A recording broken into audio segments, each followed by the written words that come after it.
I let it fall. Hey guys, this is Talisha from the Hollywood Hype, and this is my personal segment. So, the week before last week, 2 weeks ago, Thursday, I covered Beyonce's 4 album and the independent movie called The Perfect Host. This week I'm doing 2 things again. It's a movie and album. I think that's a running thing for me. So, obviously, I told you I was going to do this. I am reviewing Friends with Benefits. It came out July 22nd, 2011. I was there. I went to the 10:30 show. Yeah, I got up early for that. Sorry, I was fixing the camera. Oh, I got rings too. See? So I'm doing Friends with Benefits. I'm reviewing Friends with Benefits. The director was Will Gluck.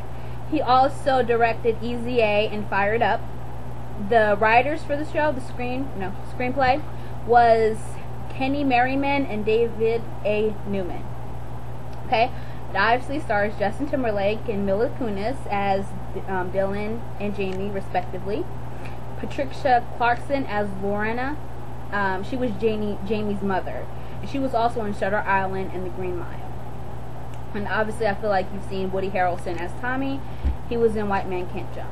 Which, actually, Justin Timberlake wanted to do a basketball scene with Woody Harrelson because he loved White Man Can't Jump, so they added that in there for him. Yeah, doing research. Also in the film is Andy Samberg, Emma Stone, Shaun White. And it was already, and, well, he actually makes like a little appearance. It was nominated for a Teen Choice Award already for Summer Movie Star, Justin Timberlake. He better win. I'll be watching it. I think it's Sunday, August 8th or something like that, the actual show. Okay, I have a couple of reviews I would like to read from critics, and then I would like to give my personal take on it. So, excuse me for a moment while I find it. Okay. So, New Orleans Times said that the result isn't just the best new romantic comedy released so far this year, but one of the best comedies, period. The New York Daily News said it's funny, cute, and sweet, which, as many women can attest, puts it way ahead of most Friday night options. Slant Magazine said, for a film that had once made some pretense toward exposing such dangerously submissive attitude toward Hollywood romance, Friends with Benefits' conclusion can't help but seem more than a wee bit disingenuous. I hope I said that right, actually. So, those were what some of the critics said. I'm not a big fan of romantic comedies. I don't think that they're kind of predictable and just boring. But the movie was really well done. Obviously, we're going to be able to predict some of the things that happened, but the end really kind of surprised you. And, I mean, you get to see Justin Timberlake, his butt, like 3 times in the movie, so that's worth watching, I love Mila Kunis. Everybody did a, fabulous job acting. I would go see it again. I would recommend you go see it, because, again, and they make fun of romantic comedies, so obviously it's not going to have the storybook ending that most do. Of course, they're going to have the cheesy part to get all the girls like, oh my god, I wish I had that in there to, sell, but it also has really funny things that I think guys would see if they had to go see this movie. So I would give Friends with Benefits an A+++.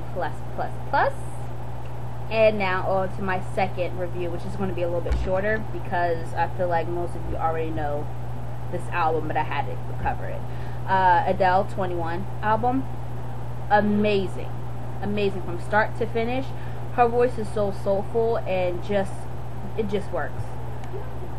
She doesn't try to be something she's not. You can tell that what she really has to say really came from the heart. It's not any bubblegum pop thing. She's not just trying to sell records, because I know her 19 album was amazing too, and both of those albums are like transitioning albums for her, and you can really tell what she was going through during just listening to the music from start to finish. Obviously, it's her second album. It was released on January 21st, 2011 in the UK, and February 22nd here, well, in the US, North America. The album's obviously named after her age while she was recording it, so it was the same thing with the 19 album. The producer was Rick Rubin. He's the co-president of Columbia Records and also the co-founder, along with Russell Simmons, of Def Jam Records. So, yeah, their record was pretty amazing. This album helped the sales of 19, even though it was released 3 years earlier. It boosted that those sales up. 21 is the aftermath of separation and the release of anger and depression. So it's not only about bitching out her ex-boyfriend, but it's also about accepting her own flaws, which is what she actually said about the album. I can definitely understand. I can definitely see where she was coming from. I feel like the album's just about growth and personal reflection. And that's what I really like to hear, and I really want to hear. I mean, if you're an artist and if you're a singer, sing from your heart. Sing something that you're going on with. That's why I hate like rappers today who talk about how they were struggling, and you have like 5 mansions, 35 cars, and 50 hoes on the side. You're not talking about what you're going through, and that's what I really enjoy about Adele. And then just her pure talent is just amazing and worthwhile to listen to it. So I give that one an A++, and I would really hope that you guys will at least hear it. I'll put a couple of links, I guess, I don't know, for the preview of Friends with Benefits, and I guess some snippets maybe of Adele's 21 album, because they were both that good. So I'm happy this week. So yeah,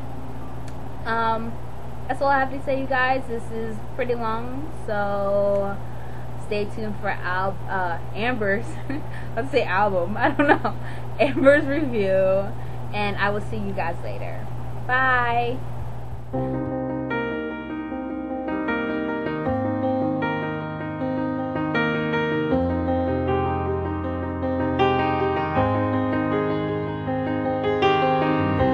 Close enough to start a war. All that I